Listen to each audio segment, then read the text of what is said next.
12회를 혈루증으로 알아온 한 여자가 있어 많은 의사에게 많은 괴로움을 받았고 가진 것도 다 허비하였으되 아무 효험이 없고 도리어 더 중하여졌던 차에 예수의 소문을 듣고 무리 가운데 끼어 뒤로 와서 그의 옷에 손을 대니 이는 내가 그의 옷에만 손을 대어도 구원을 받으리라 생각하밀러라.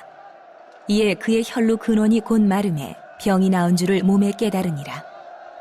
예수께서 그 능력이 자기에게서 나간 줄을 곧 스스로 아시고 무리 가운데서 돌이켜 말씀하시되 누가 내 옷에 손을 대었느냐?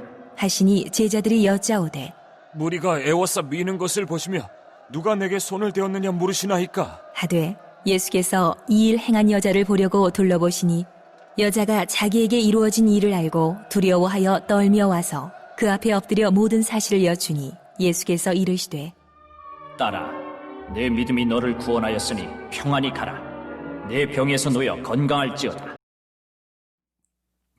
오늘 본문의 말씀은 잘 알고 있는 말씀일 것입니다. 12회를 혈루증으로 알아온 한 여인이 구원받은 치유받은 이야기를 담고 있습니다. 이 여인이 12회를 혈루증으로 알아왔다라고 하는 이야기는 마가복음의 저자인 이 마가가 그냥 정보를 전달하기 위해서 쓴 것이라기보다 꽤 중요한 사실들을 이야기하는 것 같습니다. 이스라엘 사람들에게 열둘이라고 하는 것은 온전함이라고 하는 뜻이겠죠. 그러므로 이 여인이 12회를 혈루증으로 알아왔다라고 하는 이야기 속에는 아마도 그의 평생 동안에 그 혈루증으로 인한 이 여인의 고통의 크기가 어떠한지를 온전한 고통이었을 것임을 그렇게 잘 보여주고 있는 것 같습니다. 뿐만 아니라 마가복음 5장 21절부터 이야기는 사실은 회당장 야이로라고 하는 사람의 딸이 고통받은 죽게 되어지는, 심지어 나중에 죽기도 하는 그런 이야기가 기록되어 있고, 그리고 다시 35절부터 회당장 야이로의 딸 이야기를 죽은 그 딸을 살리시는 달리다굼 이야기, 그 이야기가 있죠. 그런데 그 소녀가 고침받고 일어나게 되었을 때 그 나이가 42절에 보면 12살이었다라고 말합니다. 그러니까 회당장 야이로의 딸의 이야기가 양쪽에 있고 그 중간에 12회를 혈루증으로 알아온 한 여인의 이야기가 기록되어 있는 거죠. 이게 샌드위치 기법이라고 하는 방법인데 마가가 잘 사용하는 기법입니다. 이 가운데 있는 이야기를 통해서 앞에 이야기와 연결시켜서 그 의미를 전달해 주는 방법입니다. 아무튼 회당장 야이로의 딸도 12살이었고 이 혈루증으로 알아온 여인도 12살이었다고 말합니다. 온전한 고통, 그 고통의 깊이가 얼마나 컸는지를 상징적으로 보여주는 이야기일 것입니다. 그래서 26절 말씀에 보면 이 여인의 상황이 어떠한지를 잘 보여주는데 뭐라고 합니까? 많은 의사에게 많은 괴로움을 받았고 가진 것도 다 허비하였다라고 이야기합니다. 왜 안 그랬겠습니까? 그 가진 조금의 재산이라도 그 병을 고치기 위해서 모든 것을 다 사용하고 해봤을 것입니다. 하지만 많은 의사들에게 가봐도 괴로움만 더할 뿐, 가진 것을 다 허비할 뿐 아무 효험도 없었다라고 말하고, 도리어 효험이 없을 뿐 아니라 도리어 더 중해졌다라고 이야기합니다. 혈루증이 어떤 병인지 잘 아시지 않습니까? 혈루증은 여성의 몸에서 끊임없이 하혈하는 병으로서 그것이 가진 병 자체로서 고통스럽고 괴로울 뿐 아니라 그것들 때문에 이웃들과 심지어 하나님으로부터 분리되는 질병이었습니다. 레위기 말씀에 보면 혈루증의 증상이 있는 사람들은, 하혈하는 사람들은 일정 기간 동안에 하나님 앞에 나오지도 못하고 가족들로부터 분리되게 되어 있습니다. 그렇게 하지 않으면 혈루증 여인의 물건을 만지다든지, 그리고 그 하혈하는 여인과 접촉하기만 해도 부정하게 되어지고 예배당에도 조차 나가지 못하는 그런 일들이 레위기 규정에 있다라고 하는 것입니다. 그러니 12회 동안이나 이러한 일을 겪게 되어지니 그 가족들도 그와 함께 할 수 없었을 것이고, 심지어 하나님 앞으로 나아갈 수 없었던 그런 상황이 있었을 것입니다. 혈루증뿐 아니라 한센병, 문둥병도 그렇지 않습니까? 자신이 문둥병에 걸린 사실을 아는 순간 가족으로부터, 친구들로부터, 모든 사람들로부터 분리될 수밖에 없는 질병이 문둥병이었고, 혈루병도 마찬가지입니다.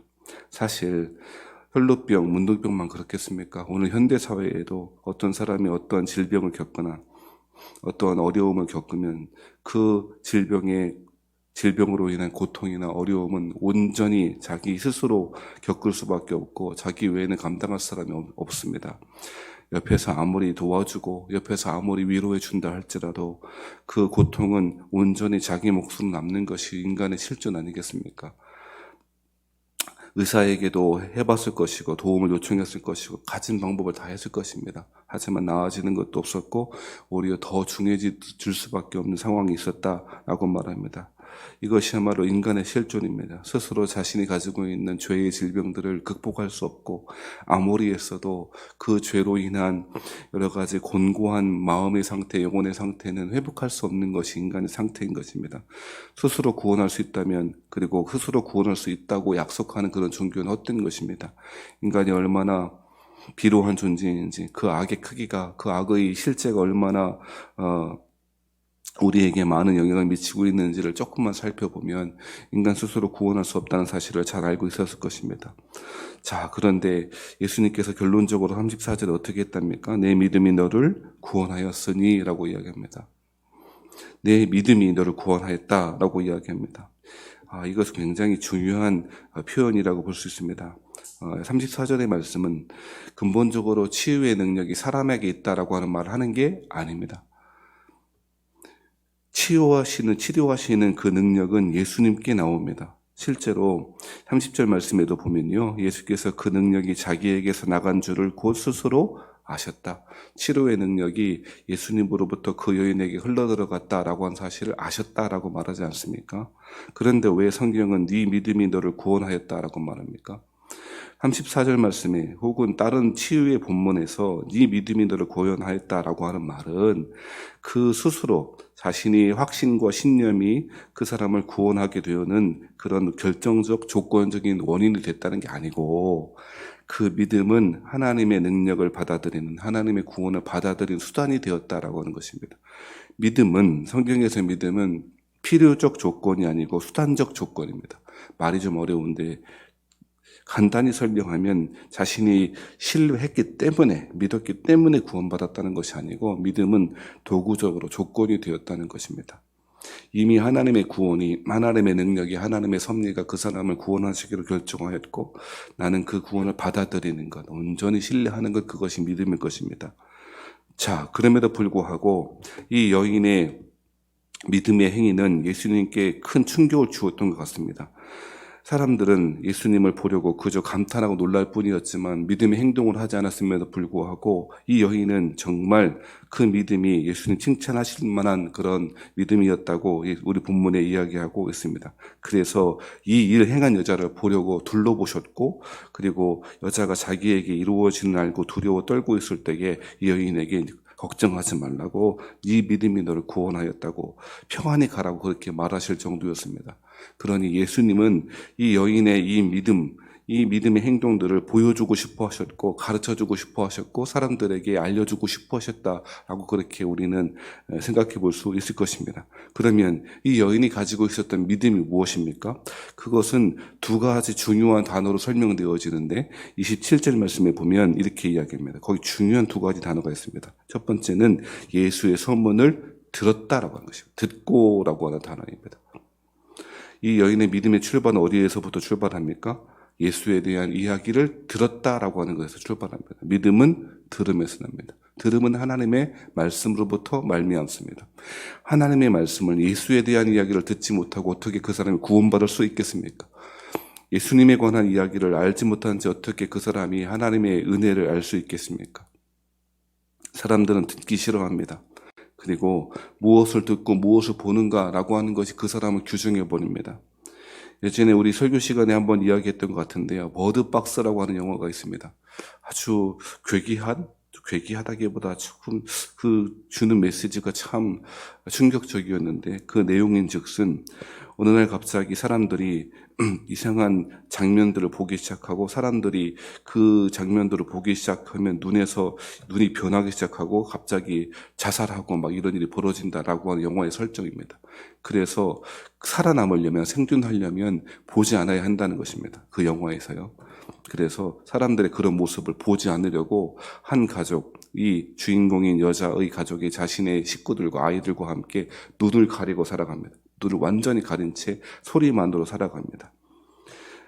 세상에는 안목의 정욕 때문에 넘어지는 사람들이 참 많이 있습니다. 육신의 정욕과 안목의 정욕과 이생의 자랑이라고 하는 것이 세상에 있는 것들이라고 요한일서에 규정하지 않습니까? 우리의 보는 것들이 우리를 만들어갑니다. 실제로 우리는 날마다 하나님의 것들이 아닌 세상의 것들을 보고 그렇게 안목의 정욕을 가지고 살아갑니다. 그때 필요한 것이 무엇입니까? 예수의 소문을 듣는 것입니다. 때때로 우리의 눈을 가려야 할 때도 있을 것입니다. 얼마나 많은 사람들이 유튜브에 빠져 있고, 얼마나 많은 사람들이 음란한 영상에 빠져 있고, 얼마나 많은 사람들이 보지 않아야 할 것을 보면서 그렇게 살아갑니까? 이제는 헛된 것, 없어질 것을 보는 것이 아니라 그리스도의 말씀을 듣는 것이 필요하다는 것입니다. 이것이 첫 번째 믿음의 단계라는 것입니다. 우리가 들어야 될 것은 하나님에 대한 말씀이고 예수에 대한 말씀입니다. 그래야 믿음이 생기고 그 믿음이 살아 역사하는 운동력 있는 말씀이 되는 것입니다. 많은 사람들이 성경을 읽지 않습니다. 주의 말씀 귀 기울여 듣지 않습니다. 어제도 잠깐 그런 얘기했습니다만 지금은 말씀이 홍수가 되는 시대입니다. 저마다 말씀을 업로드하고 유튜브에 업로드해서 그렇게 합니다. 그런데 안타까운 것은 홍수가 날 때 제일 필요한 게 물입니다. 홍수가 날 때 제일 부족한 게 물입니다. 홍수가 끝나고 지나가면 제일 먼저 물을 다시고 공급해줘야 그 흙탕물을 씻어내고 하지 않습니까? 지금은 그런 시대 같습니다. 저마다 하나님의 말씀을 온전히 전하기보다는 자기의 생각을 하나님의 말씀과 뒤섞어서 그렇게 전하는 말씀이 혼잡하게 되어지는 시대, 사도 바울이 이야기했던 성경이 말했던 시대가 요즘과 같은 시대 아니냐라고 하는 것입니다. 천국과 지옥에 대해서 이야기하지 않고 하나님 나라에 대해서 이야기하지 않고 그저 사람들이 들을 법한 이야기, 사람들이 좋아할 법한 이야기만 하고 있는 마치 예레미야 시대처럼 평강이 없는 시대에 하나님의 진노가 임박한 시대에 하나님의 진노는 말하지 않고 평안하다, 평안하다, 평안하다만 외치고 있는 거짓 선지자들이 판치고 있는 시대가 아니냐는 것입니다. 이 17절 말씀에 보면 이 혈루증 여인이 이 기가 막힌 믿음의 첫 번째 그 중요한 키워드는 들었다라고 하는 것입니다. 주의 말씀 귀 기울여 듣는 자가 복된 사람입니다. 시편 1편 말씀에도 주의 말씀을 주여로 묵상하는 자가 복 있는 사람이라고 말하지 않습니까? 예, 정말 그러합니다. 때때로 다른 소리로 귀를 닫고 하나님의 말씀에 집중하여 쫓아가는 것이 양된 목자 되신 예수님의 음성을 잘 듣고 쫓아가는 것이 생명의 길로 인도함을 받는 것입니다. 이 여인은 예수의 소문을 들었습니다. 예수라고 하는 분이 치유자다. 예수라고 하는 분이 능력이 있다고 그러더라. 예수라고 하는 분의 손 대기만 하면, 그분을 만지기만 하면 어떠한 질병이라든지 다 고침을 받는다고 하더라. 라고 하는 이야기를 들었습니다. 두 번째 중요한 단어가 무엇입니까? 무리 가운데로 끼어 뒤로 와서 그의 옷에 손을 대니라고 하는 것입니다. 만졌다고 하는 것입니다. 많은 사람들이 안타깝게도 들으면서 그칩니다. 들으면서 그칩니다. 아무리 하나님의 말씀을 듣고 또 듣는다 할지라도 그 말씀이 나에게 삶의 원동력이 되기 위해서는 대니라고 하는 만지는 행위, 즉 예수께 직접 나아가는 행위가 필요한 것입니다. 왜 이 여인이 무리 가운데 끼어 뒤로 와서 그렇게 손을 대었을까요? 혈루증이라고 하는 것은 감출 수 없는 병일 것입니다. 부끄럽다 생각했을 것입니다. 그러니 사람들의 이목을 피하고 어떻게 해서든 사람들의 이목을 피하고 그 눈을 피하여 뒤로 와서 예수님의 손을 댑니다. 그의 옷에 손을 댑니다. 그런데 이것은 굉장히 과감한 행동이었습니다. 왜요? 어떤 사람이든지 혈루증 여인과 접촉하기만 하면 그 사람이 부정하게 됩니다.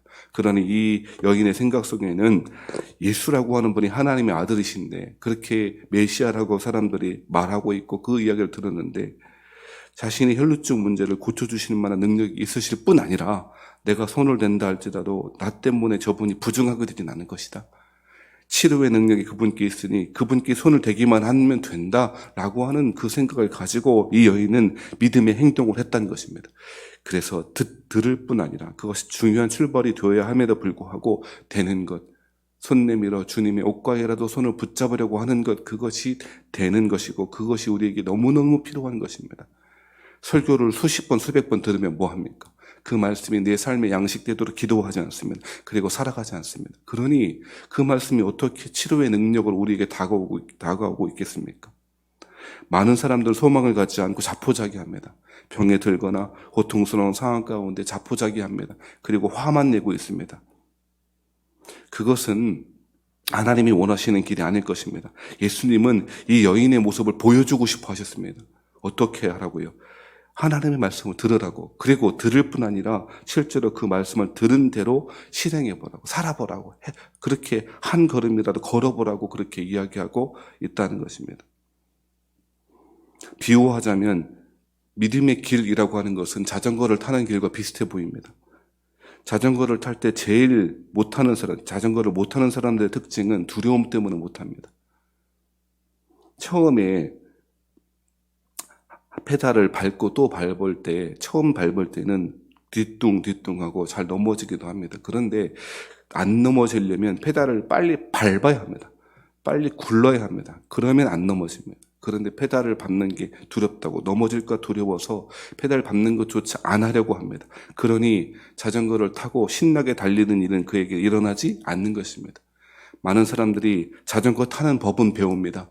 이렇게 하면 돼. 안장에 올라가서 한 걸음 오른발 왼발 힘을 주어서, 발에 힘을 주어 페달을 밟으면 돼. 그러면 자전거 갈 거야 라고 잘 듣습니다. 설명은 잘 듣습니다. 그런데 대부분의 사람들은 그 자전거 안장에 올라가 자신의 무게의 중력을 이겨내고 한 걸음 한 걸음 밟으려고 하지 않습니다. 그러니 타지 못합니다. 그리고 내가 잘 듣긴 들었고 배우긴 배웠는데 왜 나는 자전거를 못할까 그렇게 생각합니다. 비유로 말씀드린 것입니다. 이러한 일들이 우리의 삶 가운데 많이 벌어집니다. 수없이 성경을 듣고 성경을 읽고 수없이 설교를 들어도 왜 우리는 성경에 나와 있는 그러한 하나님의 아름다운 은혜의 기적들이 우리 가운데 재현되지 않을까요? 듣기만 하고 기도하지 않고 듣기만 하고 살지 않기 때문에 그렇습니다. 아무런 소용도 없고 더 중요해졌던 그런 상태에 머물 수밖에 없다는 것입니다. 예수님은 우리에게 환난 없는 세상을 약속하진 않으셨습니다. 요한복음 말씀에도 세상에서 너희가 환난을 당하나 담대하라 라고 말씀하셨습니다. 이 이야기는 환난이 있을 것임을 전제하는 말씀 아닙니까? 환난이 있을 것이다 라고 예수님을 예측하셨고 그렇게 전제하셨습니다. 그런데 예수님 이렇게도 말씀하셨습니다. 너희가 세상에서 환난을 당하나 담대하라. 내가 세상을 이기었노라 말씀하셨습니다. 환난 당하는 그것은 있을 수밖에 없지. 죄 많은 세상, 아직 미완성된 하나님 나라의 그 가운데 살아가니 환난 당하는 일이 있을 거야. 하지만 그 환난을 통해서 너희 걱정할 건 없어. 내가 세상을 이겼지 않았니? 라고 그렇게 말씀하는 건 아닙니까? 12의 혈루증으로 알아온 한 여인과 같은 우리의 상황이 우리 가운데 벌어지면 좌절하고 낭망하고 자포자기하고 절망하고 그저 마음에 우울한 마음을 가지고 그렇게 살아가는 사람들이 많이 있습니다. 안타깝고 또 안타깝습니다. 그럴 필요 없습니다. 왜 그렇습니까? 로마서 5장 3절 말씀에 다만 이뿐 아니라 우리가 환난 중에서도 즐거워하나니 환난은 인내를, 인내는 연단을 소망을 이루는 줄 알미로다. 이 이야기는 사도 바울을 통해서 들려줬습니다. 하나님께서 하고 싶은 이야기 무엇입니까? 환난 당한 있지. 환난 당할 거야. 그런데 그것을 통하여 궁극적으로 그것은 소망을 이루게 될 거야. 하나님 나라에 대한 소망, 치료하신 하나님, 모든 눈물을 닦아주시는 하나님 나라에 대한 소망을 품게 되게 될 거야 라고 사도 바울이 말하고 있는 것입니다. 눈물 흘리는 것 밖에는 아무런 할 수 없는 일이 없을 그때에는 예수의 소문을 들어야 합니다. 그리고 예수님을 만져야 합니다. 사람들이 뭐라고 해도, 사람들이 너무너무 많이 있어서 내가 예수님께 한 걸음 한 걸음 나아가는 것이 힘든 그때라도 이 여인처럼 듣고 되니 라고 하는, 들을 뿐 아니라 믿음으로 기도하고 믿음으로 실행하고 한 걸음이라도 살아봐야 합니다. 말씀 들으면 한 말씀이라도 살아봐야 합니다. 그러니 그렇게 해야 기적이 일어나지. 아무렇게도 하지 않고 그저 나를 좀 어떻게 좀 해봐요 라고 하는 식으로 살아간다면 그것은 하나님의 뜻이 아닐 것입니다. 네 믿음이 너를 구원하였으니 평안히 가라. 네 병에서 놓여 건강할지어다 약속하시고 우리에게 교훈하시는 주님의 이 이야기를 잘 듣고 승리하시는 여러분 되길 바랍니다. 이 소망을 잘 붙잡아야 합니다. 자포자기하지 마시기 바랍니다. 자포자기하고 넘어져 있고 하지 마시기 바랍니다. 하나님은 그것을 우리에게 기대하지 않습니다. 일어나셔야 합니다. 아무런 효험이 없고 더 그 증세는 중앙이 됐던 그때야말로 하나님이 일하실 만한 때입니다. 모든 소망이 사라질 때, 그때가 주님이 일하신 때입니다. 그때 주님의 말씀을 잘 듣고 되시는, 손 내밀어 주님을 만지시는 여러분 되고 기도할 때마다 인격적으로 주님을 경험하셔야 됩니다. 기도할 때마다 살아계신 하나님의 음성이 들려져야 합니다. 그리고 그 들을 말씀을 가지고 살아가야 합니다. 그래서 주변의 아픈 분들뿐 아니라 마음으로부터 질병으로부터 환난으로부터 고통당하고 있는 모든 우리 식구들이 은혜 가운데 네 믿음이 너를 구원하였으니 평안히 가라 라고 하는 이 은혜의 말씀이 저와 여러분의 말씀이 되기를 주의 이름으로 축원합니다.